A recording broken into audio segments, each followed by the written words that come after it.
Is this latest effort to replace Obamacare now dead? No, Chris, it's not dead. Here we are just days away from a final vote, and we're trying to win over the support of the last couple of senators to get there.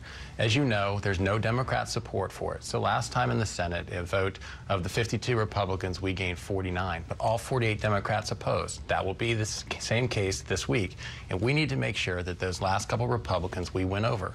Those Republicans, of course, as you know, are John McCain, Lisa Murkowski, Susan Collins, and Rand Paul. That's our path to victory. The only way you'll know how people vote is when you actually vote. We thought we had the votes last time, and we didn't. It's not about our friendship. I love John McCain. He's an American hero. He is my dear friend. I just disagree with him here. I've come to conclude that Obamacare is a placeholder for Bernie care in the Democratic world.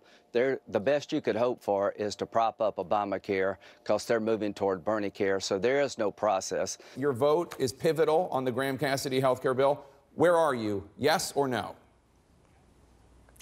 Jake, it's very difficult for me to envision a scenario where I would end up voting for this bill. I'm concerned about the impact on the Medicaid program. I'm concerned about the impact on costs and coverage. Finally, I'm very concerned about the erosion of protections for people with pre-existing conditions. I've always been a yes for repeal, but the bill, unfortunately, the Graham-Cassidy bill, basically keeps most of the Obamacare spending, almost all of the spending, and just reshuffles it and block grants it to the states.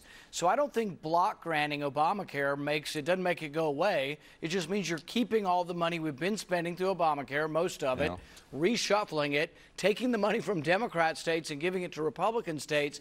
I think what it sets up is a perpetual food fight over the formula. The bottom line is, for the past 7 years, we've made it a very high priority to put something in place for the American people of the Affordable Care Act that actually works.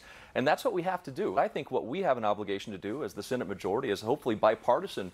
People on both sides of the aisle will come together to pass a bill that works for the American people to lower cost and put something in place that works better than the status quo, because the status quo is simply not good enough.